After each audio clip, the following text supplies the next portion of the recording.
Good morning and good afternoon, everyone. Welcome back to the second installment of our six-part series talking about burnout and that very important and pertinent topic here. Today, we are going to be talking about improving patient experience by addressing clinician experience. I'm Suzanne Spear. I'm the Director of Workforce Development here at ACU.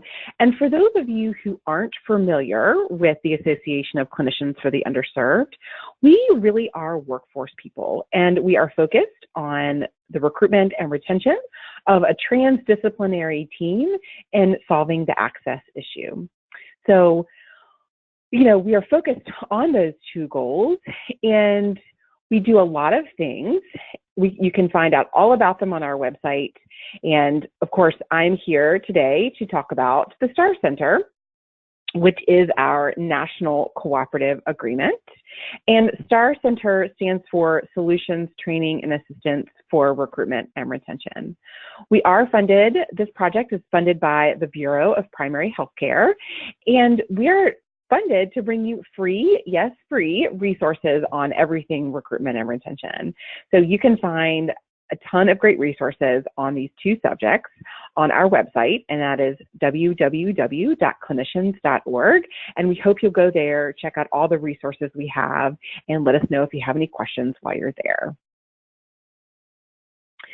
So again, I mentioned I'm Suzanne Spear, and I am joined by other STAR Center staff, Allison Abe-Sacra, who is our VP of Training and Programs, and Mariah Blake, and she is our Program Manager. Mariah is on the line today to help you from a technical standpoint. So if you have any problems with connecting or getting logged on or anything like that, feel free to send her an email at mblake@clinicians.org.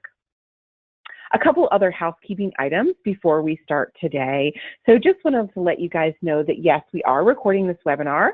That's one of the great things about recording these webinars is that you can listen to them more than once and also pass them along, the recordings along to other people who may have not gotten to listen to this webinar live. Feel free to ask questions as we go along. You can put your questions in the questions box there, and we will get to them at the end. So feel free to ask your questions as we go along before you forget them. Don't feel like you have to wait till the end, but we will wait until the end to go ahead and answer all of those. So without further ado, I would like to introduce our guest speaker today. We are absolutely thrilled to have Dr. Eileen Barrett on with us today. And Dr. Barrett is a general internist and also medical educator at the University of New Mexico. She also earned her Master's of Public Health from the University of North Carolina and her MD at Georgetown.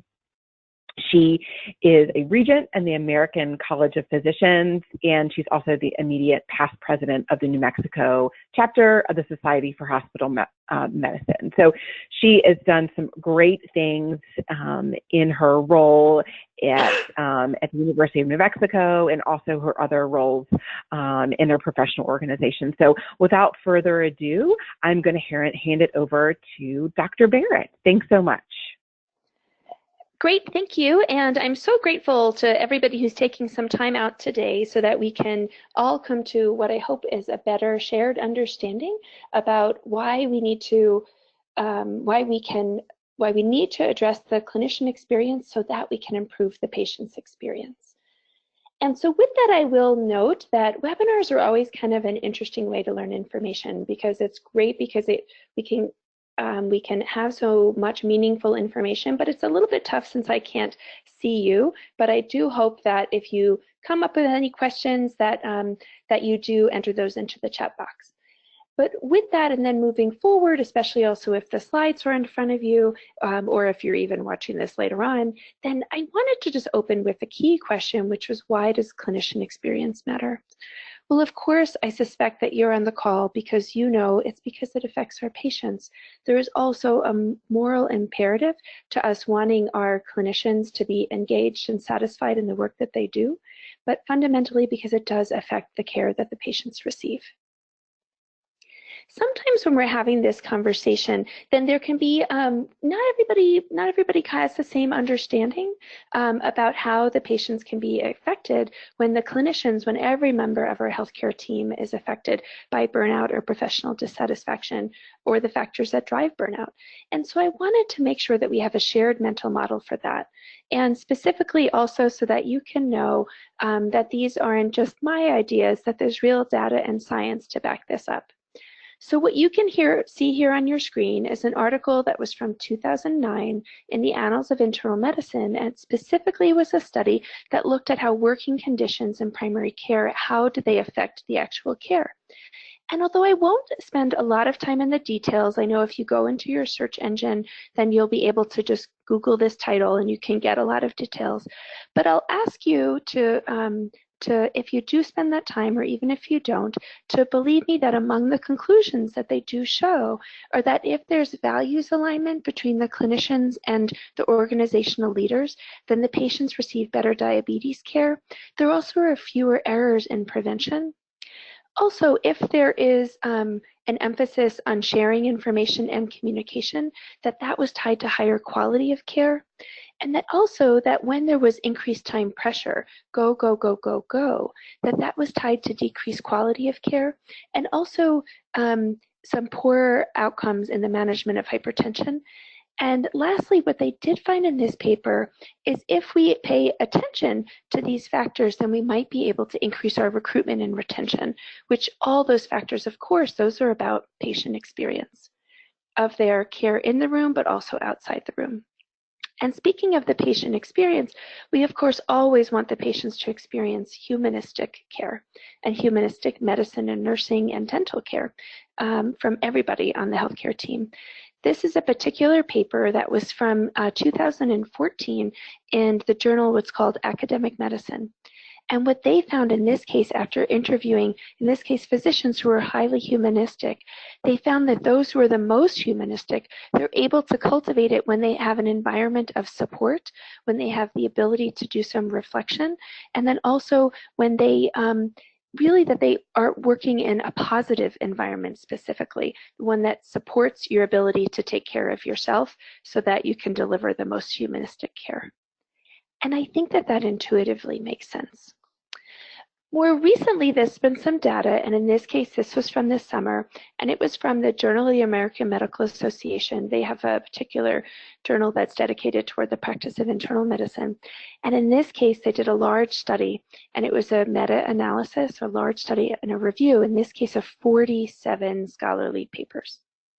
And what they found is that when there is burnout, that they're finding that there are increased patient safety incidences. So this is really affecting the patients.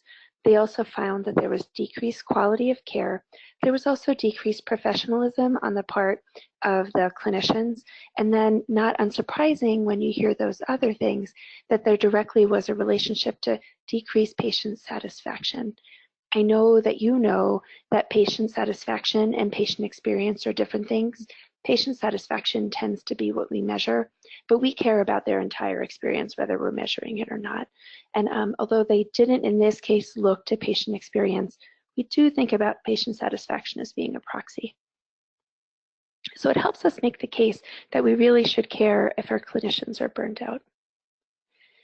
There's another paper. This was a very short one. It was in June, also this summer, in JAMA, or the Journal of the American Medical Association, Internal Medicine. And in this case, it was at one academic center. And what they did was they looked at how burned out individual clinicians were, and then what were the outcomes of that by looking at specific factors. And specifically what they found is that if their clinicians who were experiencing burnout, and specifically who were experiencing depersonalization, that feeling that they felt not as connected to their patients, to their mission, to their teams, that was also tied to having increasing complaints to the ombudsperson. So of course, getting to more communication and professionalism issues. In this paper, although it's only at one institution, what they did find is that the clinicians who had the most amount of emotional exhaustion, they actually had decreased patient satisfaction complaints and that they actually had higher patient satisfaction.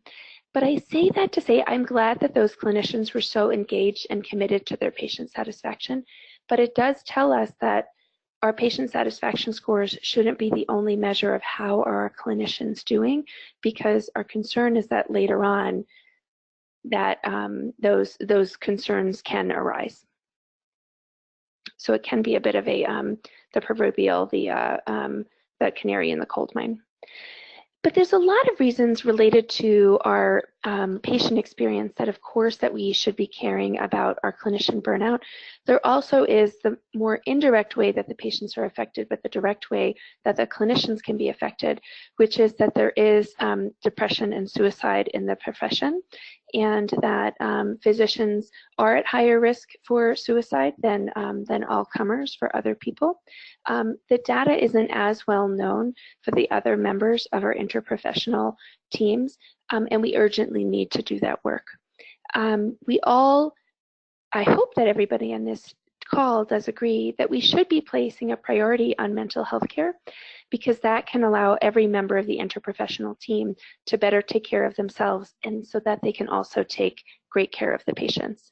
And anecdotally, that I'll note that I worked in rural New Mexico for about 10 years, and that one of my colleagues did die from suicide. And in addition to the compassion and the empathy that I felt and the sympathy for his family and his loved ones, I also did for all of his patients, including his former patients and the entire community, because he had been so committed to, he was a pediatrician, to raising the children in the community for years. In fact, his memorial service had to be held at a nearby high school gym because it was so full, and it was 3 days in a row was really standing room only. So this really does affect our communities in addition to our patients. And of course, because our patients are part of the community.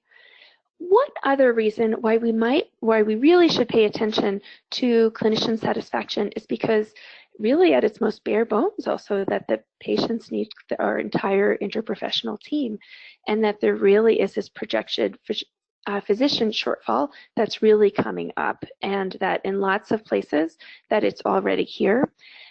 It's not as easy to find this data for our dental colleagues, our social work colleagues, our nursing colleagues, but that I share the same concerns for their professions as well, because we all depend on each other, but also because we have increasingly complex healthcare system that is serving patients with increasingly complex medical needs. So we'll need more and more people to take care of them.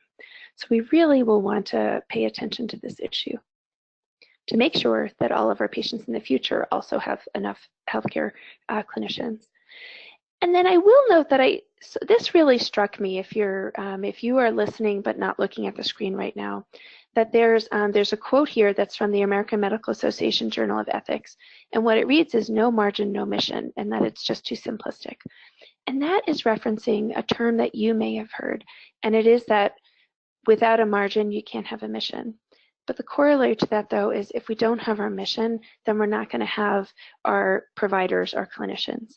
And specifically why that also is so relevant is, we're seeing, of course, more and more clinicians in the workforce who are millennials, and millennials are among the most idealistic of our workforce members, and so they are so committed to their sense of mission and purpose, and that there's concern that we could lose them from the workforce, from healthcare, if we aren't paying attention to their sense of purpose that grounds them to the care of the patient, and that they feel satisfied and that they feel valued in their work, and that their relationships to their patients are valued and honored. So I hope that we can all now have a shared mental model for why it is so important to take care of our clinicians so that we can also take care of our patients. But I also hope that we can next turn to solutions. And specifically, although we just covered the lay of the land, I hope it doesn't feel hopeless. And I hope that at the end of this conversation, we all have optimism for the future. And the future begins really now. So specifically, I hope that people can understand that clinician burnout is not inevitable, that when people are dissatisfied or burned out, it can be cured. But also, like other, say, infectious diseases or chronic medical problems, burnout can be prevented. And that also well-being can be promoted, and it can improve patient experience and care. And often how we are promoting clinician well-being is by improving the patient experience and improving patient care. So let's talk about that. So going to our next slide, I feel like one thing we should spend a moment on is this, again, a shared mental model is what even is burnout. And this was a screenshot of a quote that I saw in the Atlantic, and it's by a radiologist named Richard Gunderman. And in case you are listening and not seeing the slide, what it reads is that professional burnout is the sum total of hundreds and thousands of tiny betrayals of purpose, each one so minute that it hardly attracts notice. That tends to resonate with the healthcare professionals who I speak with. I know that it resonated with me. But the most important word that I can see there is not about the betrayals of purpose. It's not about burnout. It's actually about purpose. And that is what we need to promote and restore and really protect. And with that, then some examples of how people were able to do it. So this is an article that came out, and it's from 2007, so it's years old right now. And it was from the family practice literature. And specifically, this was a group of clinicians who went to 23 different high-performing practices. And they found out, well, what are they doing together? What are they doing right? And in this paper, they specifically find and they report that they note that the clinicians that are working in practices that are high performing, it's because they worked on workflow redesign, specifically to foster relationships and communication. There always was planning ahead, and that they really had a commitment to communication. So I hope that is something that we can all look to if we're not doing that yet. This next article is from The Lancet, which is one of the most preeminent medical journals, and it's from 2016. And in this case, it is another meta-analysis or a large study of other studies, and they looked at all English language papers that really had ever been published that looked at reducing physician burnout. And in this case, what they found was that they work. And here they looked at the ones that were at the personal level. So that's things like doing meditation, mindfulness, yoga, really important things. But they also looked at the ones that looked at things like workflow, like interruptions, organizational level change. And in this paper, they found that when we do that, it works. So I hope that we can all find hope and optimism there. But then the next slide is actually an article that came out later, and this one was in 2017. It was also in the Journal of the American Medical Association. In this case, again, from the internal medicine literature. And what they found in this study was that although this was, again, a study of many other studies, and what they found was that those individual level interventions, like having time for peers to connect with each other, like having exercise classes on site, like having mindfulness, like having meditation, like having yoga, like having healthy foods and meeting. All those things actually help, which isn't surprising. But what they did find was that the organizational level interventions were more effective. And so that really puts the onus and really, I think, the call to arms and the call to action for everyone on this call as leaders in our organizations to look, how can we help our organizations serve our clinicians, serve our patients, serve each other, serve the community better? And we have opportunities. And so when we look at the problem of clinician and also of patient dissatisfaction with the healthcare system, we really should look at it with science. So we should respond with empathy, but we should always respond with science. And the science that you just saw helps advise this particular model that's on the screen in front of you. And you can see that it's this concentric circles, and at the center is professional fulfillment, and that's the heart of the work, but it also is the goal.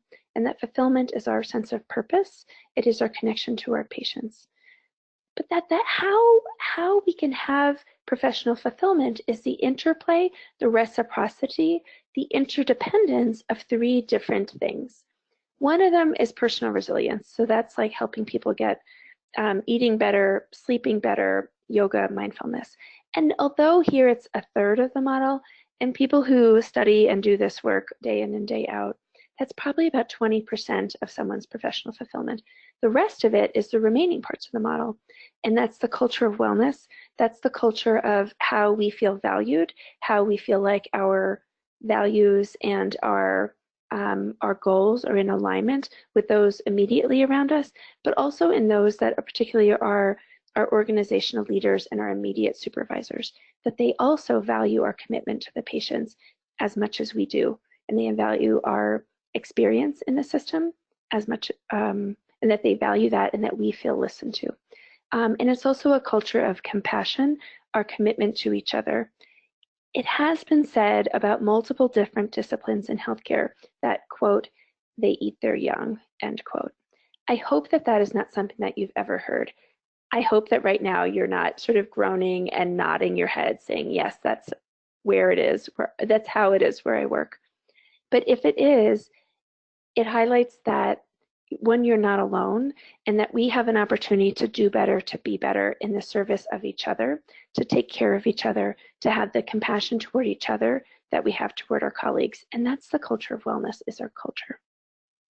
The last part of this particular model is the efficiency of practice. And that can be harder for people to understand. But what it is it's not working faster, and it's certainly not cutting corners. It's also not trying to figure out how to say fewer words with the patient, right? Instead, what it is how to have the practice work for us. One of the examples that I say is when I'm a hospitalist now, but when I was a primary care doctor, when I wanted to print something for the patient, I would step outside my door, turn right, go down the hallway. It would dogleg to another hallway, go down that hallway, and then go through a door, and then the printer would be there. But the printer, the paper for it, was actually locked in the nurse's station. So then I would have to go someplace to find someone to find the key, and then to get the paper to fill the printer. So efficiency of practice was when first we left the paper near the printer, and then when you move the printer to where the clinicians and where the patients need it. And I say that to say it's not just about the printer, but just that that's often an example that resonates with other people when I bring it up, to highlight the role of efficiency of practice is helping the practice work for us. And we're going to talk a little bit about the top two factors, the culture and efficiency of practice. Actually, not a little bit, for the remainder of the time that we are together, and specifically being very solutions oriented. So first, how we can improve the culture. One way we can do so is that we include peer support and reflection in our meetings. All of us have meetings, and we should. And maybe our meetings are team huddles in the morning and maybe in the afternoon. Maybe it is the team meetings related to billing and coding or about operations. But every meeting that we have, we can add a standing agenda item for 5 minutes, for 10 minutes, even for 3 minutes, that is reflection. That is also about peer support, that's thanking each other, that's also acknowledging a difficult case, that is acknowledging our shared humanity. I hope that everyone in this call can consider that. And then the next slide is actually going to be an example of how we can do that in meetings, and one that I add to the agenda of the meetings that I chair. The next that we can do is make sure that we are highlighting successes, so that we're giving people the shout out for the great work that they do. We can also really consider having a reward and recognition program that feels authentic, and that specifically, I would recommend, if you haven't done this yet, that you try to avoid any that are based on productivity or that are based on billing, and instead focus on those that are based on our values. So there can be the above and beyond, which you want to be careful because you don't want to incentivize people being burned out and working past their hours. But there also is humanism, compassion. There's a lot of great models for this, especially in the nursing literature, but also I'm sure that there is in dentals, social work, physicians. And so I hope that that's something we can do, because most of us, we actually don't need a national holiday named after us. It's just nice to someone say thank you. It also is nice when our organizations do so, and it can be nearly free. It can be a certificate in cupcakes once a month. It's a nice thing to do. Another thing that we can do is we can debrief after stressful events. No matter how much we plan, the work has stress because the patients are experiencing stress. So we should have an opportunity to debrief, to connect with each other, maybe sometimes also mindfully connect with patients. And I'll bring up an example of that in a couple slides. The last thing I'll mention is something called an inside scoop. And that's why I showed this picture of Vivek Murthy, the immediate past Surgeon General. Something that he did when he was Surgeon General was that when they had their team meeting, sort of their big operations meeting, once a week when he was at Health and Human Services, was that they included an inside scoop. And that was that at that meeting, the first 5, no less than 5, but no more than 10 minutes, were dedicated to learning more about each other. And specifically on a rotating basis, it was volunteer, but it was a rotating basis that the first 10 minutes, 5 to 10 minutes, were dedicated to members of the team talking about their life outside of work and someone who admired or changed them with photographs and PowerPoint. And he talked about how powerful this was, how this was the meeting no one was late to. It was the meeting everybody loved, and how it changed how they interacted with each other. It helped them break down silos. It helped break down barriers, helps build bridges. You find out the other person who loves birding. You find out the other person who's a veteran, and or maybe the person who they talk about what it was like to immigrate to this country. We can build bridges, see each other as people. I'll say when I was at an institution when we did something similar, that one of the things that really helped me was when we had a peer who talked about the death of her son from suicide and how it really humanized her, and it helped me understand, oh, I'm going to plan on that every meeting, every time I think I'm going to send an email, instead what I'm going to do is walk down to her office and connect as a human being, because she has endured more hardship than I can understand. And again, it's not just about the hardships, it's also about the joy. It's about us seeing each other as people, so that then we can also make sure that we're seeing our patients as people. So one of the ways that I would do this to increase connections, and I even did this at a meeting 2 days ago, was that we did specifically this exercise that you see. We're not going to do it here today, but I want you to have it so that this is an example of something that you can do. So in this case, we ask everybody to break into peers. I'll be meta and say, shy people, introverted people, it will be okay. You're not alone. I'm also shy and introverted. We're going to ask them to think about a patient who changed them. Or I could say, think about a person who inspired you. And there's a couple different subject prompts you can do.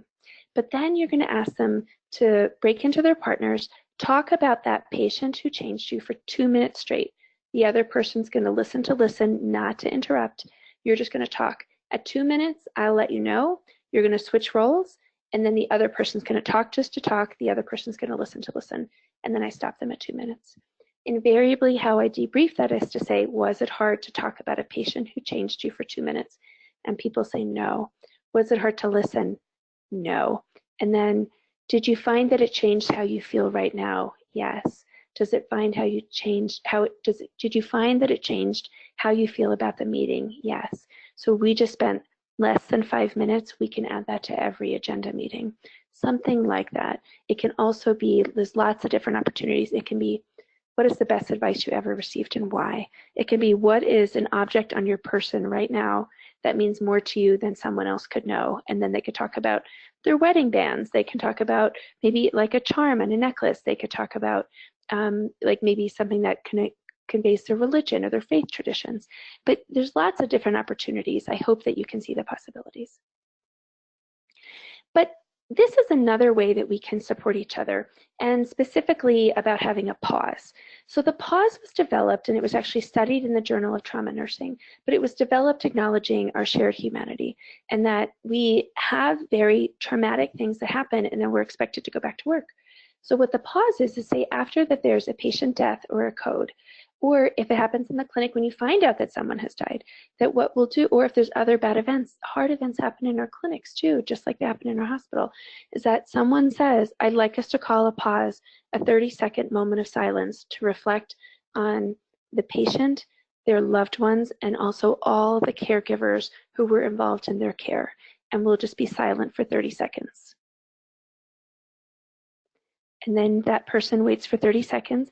At the conclusion, they say, thank you to everyone for their care. I'll say we do this in my organization. We also include the patient's families. It can be so powerful. And in the study in the Journal of Trauma Nursing, they actually found that there was decreased caregiver distress at 24 hours. So this is something that is free, that is an intervention that we can do to support each other, to really keep our patients and their families part of our work. In my case, we also integrated this into our meetings. Once a month, we have a moment of silence where we do exactly what you just heard. We remember the patients. We remember every member of the healthcare team who's involved in their care. And we just have 30 seconds of silence. It's very, very powerful. So there's other ways that we can also integrate our patient experience with our own professional experience. And this was a study in the Journal of Patient Experience where they implemented AIDIT. And you may know AIDIT is a communication tool that improves patient satisfaction and patient experience. And it specifically is, AIDIT is you acknowledge the patient, so you give them the appropriate greeting. Is it okay to talk now? You introduce yourself, every member of the team, including their role and their title. Duration is how long you'll be speaking with them, or when the things will happen, or when you will be back. Explanation is the plain language. This is when your CAT scan will be, or the blood test is coming up next. We'll have the result back in an hour. And then what questions do you have? And then the sincere thank you for being involved, allowing us to be involved in your care. So this is a study where actually they measured how residents incorporated AIDIT, but what was nice is that it changed their values about patient care. So why don't we give all of our team members training that can help them better understand patient values and have a better experience with the patients? So I hope everyone on the call can do that, because it doesn't have to feel like this top-down cudgel to do AIDIT. It can be very empowering. This is another paper which again helps us improve the patient experience, while also in this case improve the clinician experience. This was a study of medical oncology fellows, and specifically that when they received training in palliative care, that their burnout decreased because they felt better able to hold on to their patients' suffering, but also how to support their patients, that they had the toolkit they needed. All of us can benefit from this. We have difficult conversations all day. We deserve, and the patients deserve, for us to have the training we need. And this is something all of our clinical environments can do, is to just help prepare us for difficult conversations. And it can really be game-changing. Another one another tool that we can do to help foster the patient-clinician alliance and team is also to provide training in the care of patients with substance use disorders. I know your practice is as affected by patients who are experiencing real horrors. I know that is as much as mine is. This is a paper that I loved that was from the Journal of Hospital Medicine that was written by my colleague, Honora Englander at OHSU in Portland, and specifically when they did peer training in the care of patients with substance use disorders, it changed the experience of the patients. It also changed the experience of the clinicians. And the subject of the paper is actually a direct quote by one of the clinicians, is, "We've learned it's a medical illness, it's not a moral choice." So their burnout went down because they weren't judging the patients for their substance use disorder. They also felt that there was something they could do for them, and then they had the skills to treat them.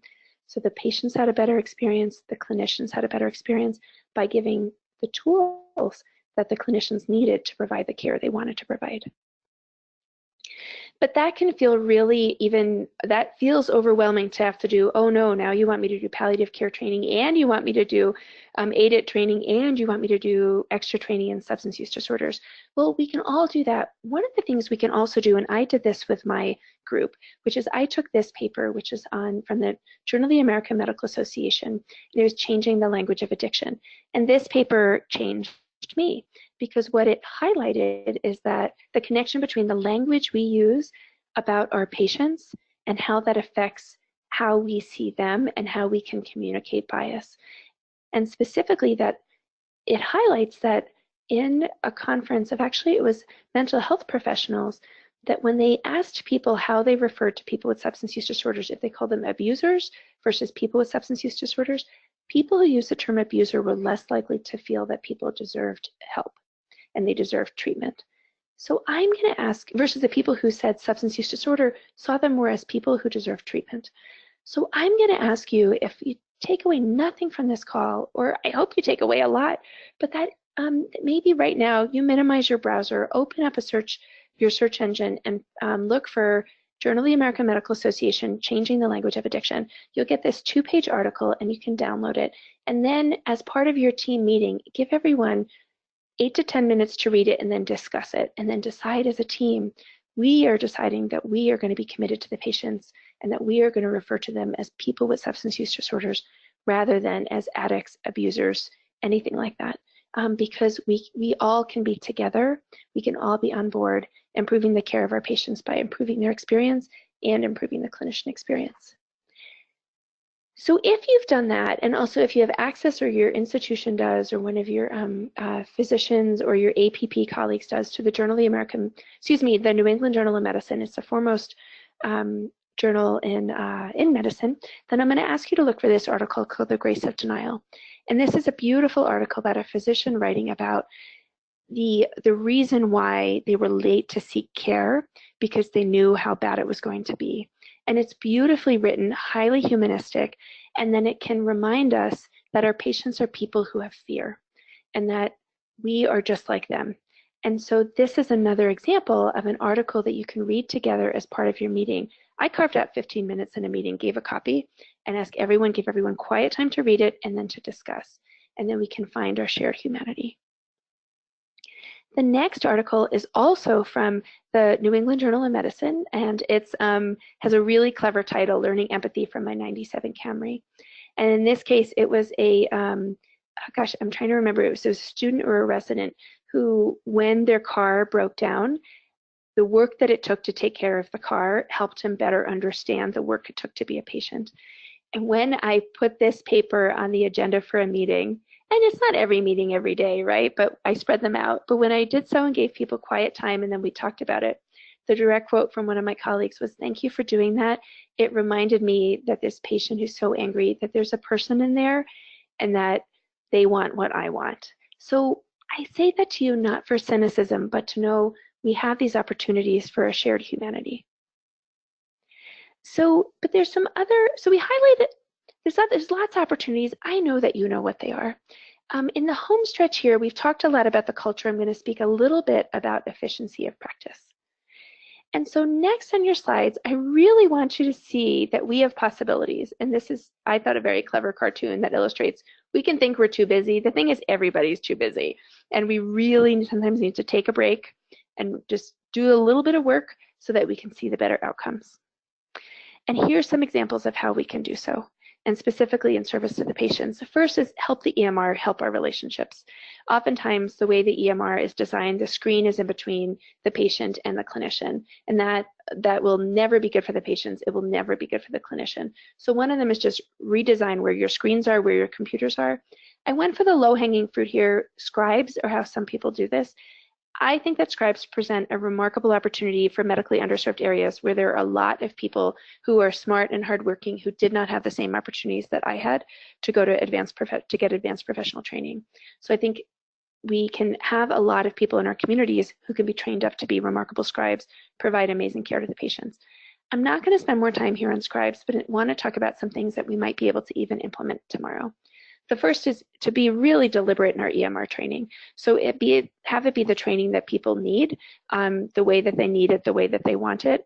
I put American EHR a screenshot here because that was a group that did a study that found that most physicians get in the order of 2 to 4 hours of training in their EMRs, but the ones who actually like it and feel like it helps them take care of their patients, they often have 2.5 days.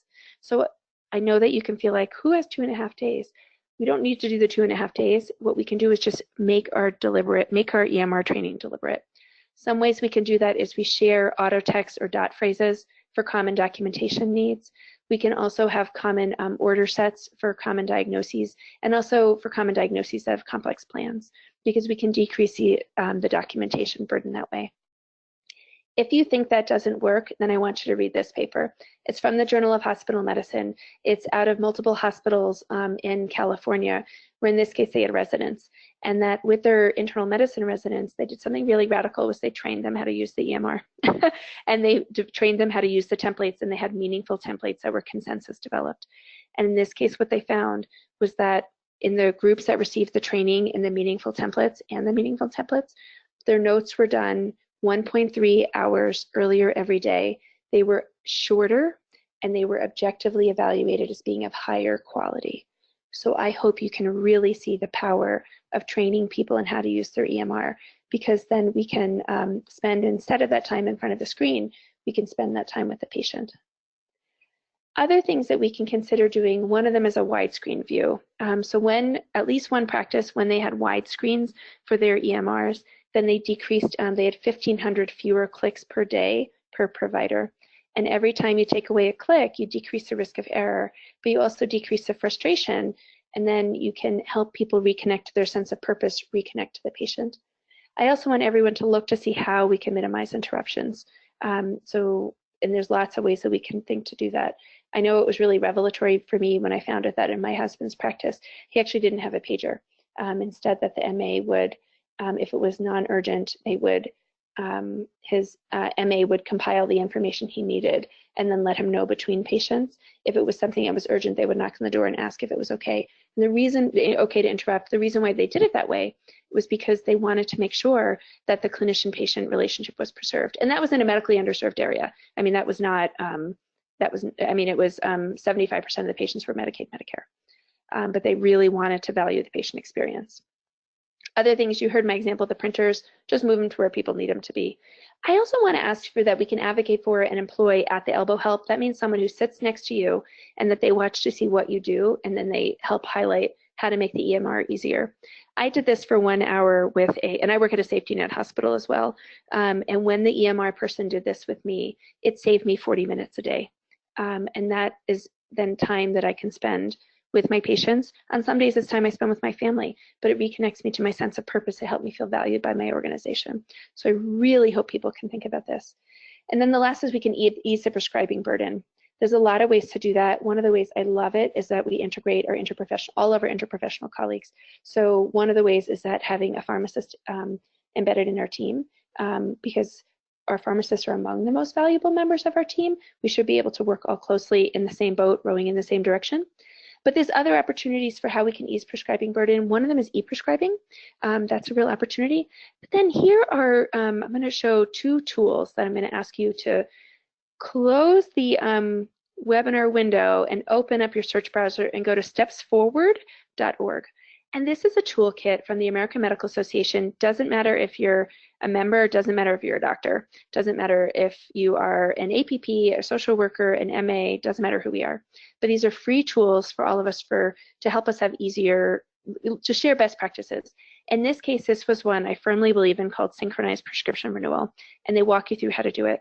Briefly, what it is that you look to have a year's worth of prescriptions renewed, so maybe like 3 months with 4 refills at the patient's birthday or at their annual Medicare wellness visit or at the patient's birth month, but some way that it is synchronized so that you're not fielding as many phone calls all year about when to do your prescriptions. The practice that have done this describe it as transformative. They also save a lot of money because the physicians and the advanced practice providers are spending less time clicking, and then they're able to see more patients because that's what they always wanted to do, is see the patients. So, and then the nurses, who usually this is done by a nurse, the coordination, you reach out to the patient ahead of time, say what prescriptions will you need, get them queued up. The nurses who do this, they love this, they connect to the patients. They often get a lot of information that the physicians, the APPs may not be able to get. And so it's really meaningful. There's a lot more to it. It's in this great toolkit. Also under stepsforward.org, there's another one that's about essentials of good pain management and about having a team-based approach. And one of the things that they talk about many things here for best practices, but one of them is having an opioid registry, so that every patient in the practice who receives opioids, that there's a registry of their names, so that then we can have a systematic practice, so that we can have, say, that all the patients who have chronic opioids are seen on certain days of the week. And then when we know when they're coming, we can check the state registry or the PMP or the PDMP ahead of time, have it on the chart ahead of time. We also can make sure they all have their naloxone kits. We also can make sure that the refills are happening in the way that we want them to. We can adhere to state laws. Maybe also have our social work embedded in the clinic that day, maybe have physical therapy embedded in the clinic that day. It's really a phenomenal toolkit. The practices do this, even just one piece of it, the registry, it's transformative. So I hope you consider it. And it does improve the patient experience because they know what to expect. Patients who have chronic opioids, it's very anxiety producing for them too. And they like to know that I will always be seen on a Wednesday or a Friday, something like that.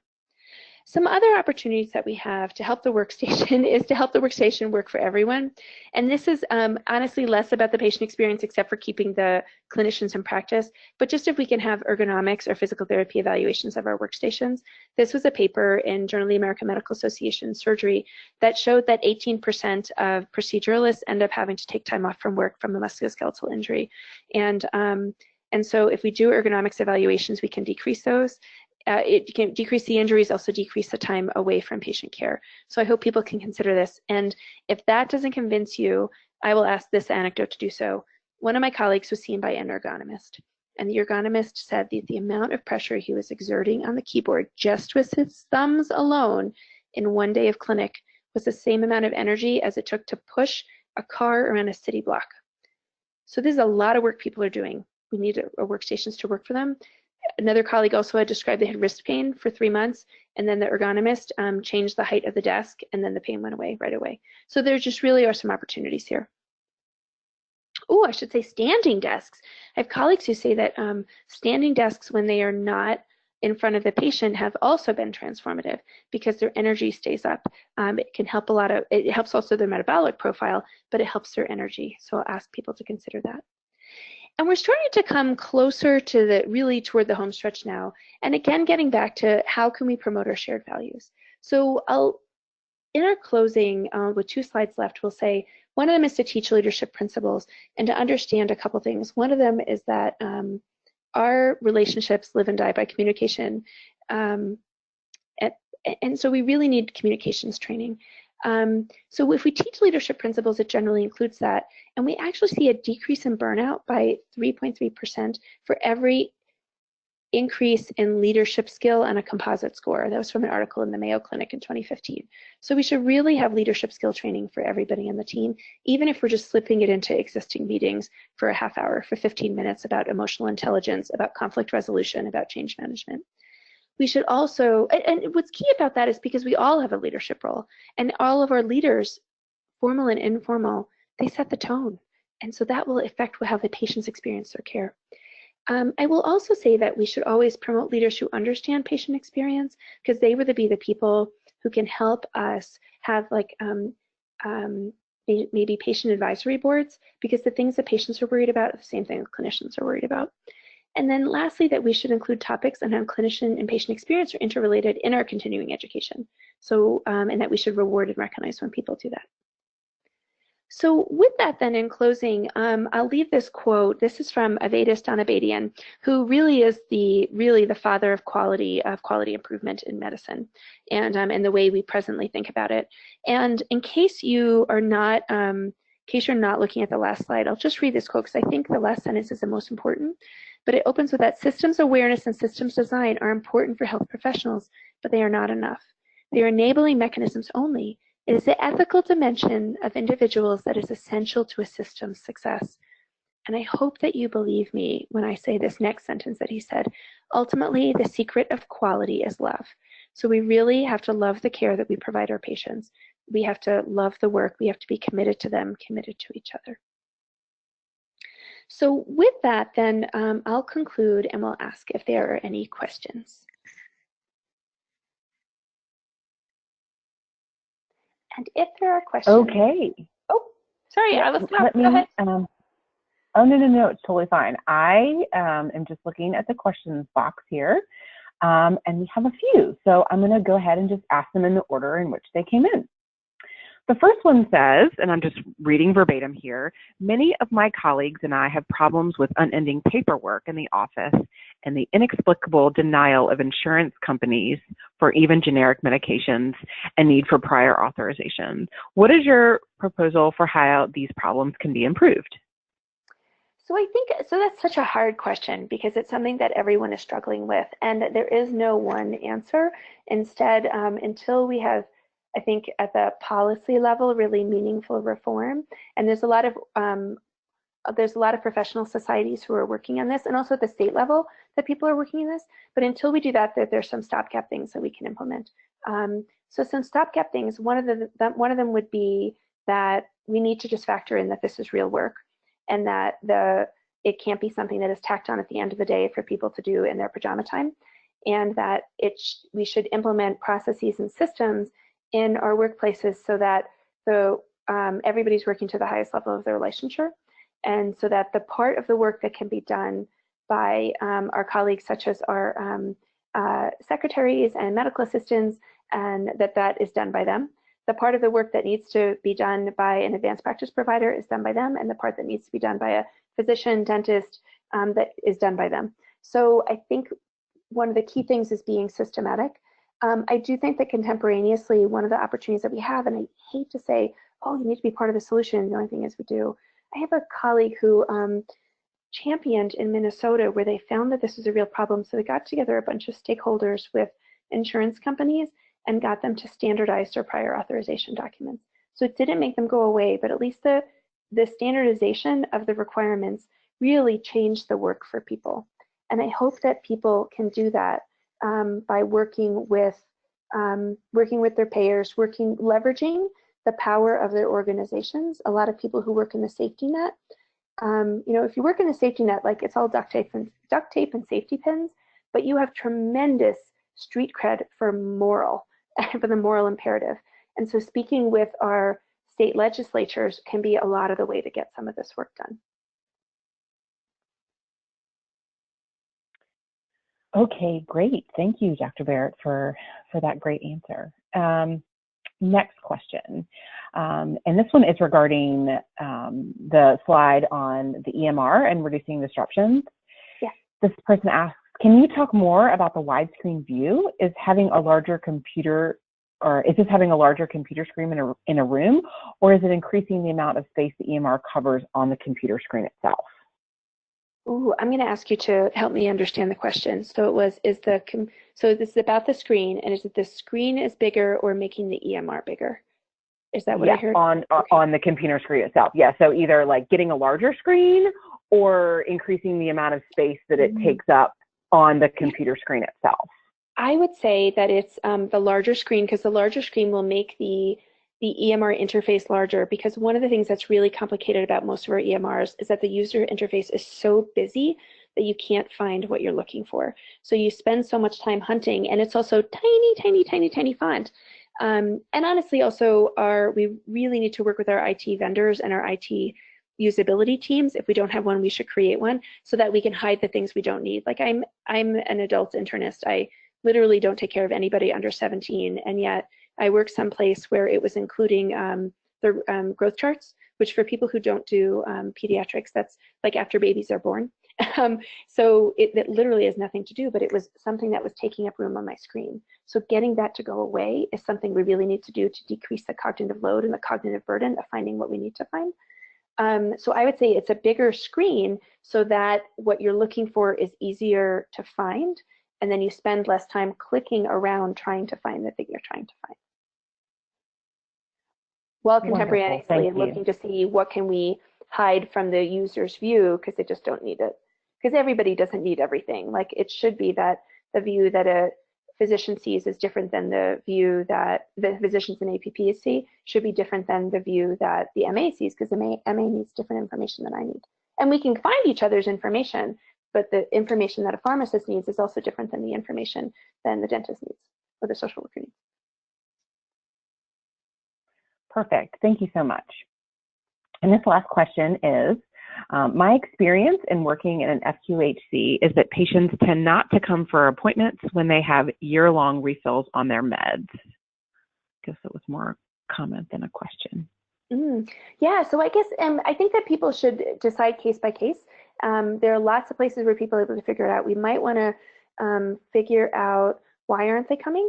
Because if they aren't coming because maybe they can't get off work, then maybe one of the opportunities is Saturday clinic or evening clinic.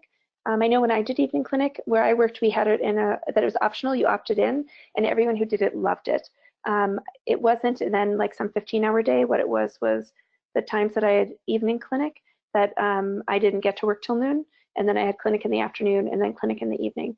And that was a great morning, because that was like I'd read the paper, go for a run, like run some errands, get there at 12, see my patients the afternoon, and then the evening. The reason why I loved it was because the patients who couldn't work during the day, the show rate was tremendous. They were highly engaged in their care. It felt very patient oriented. It also, clinic places can feel really chaotic. There's a lot of moving parts. And so having it be quieter with me and one MA and a clerk with also an RN backup, it was just, it was a wonderful experience. There were some people who hated it, so they didn't do it. But those of us who loved it, loved it.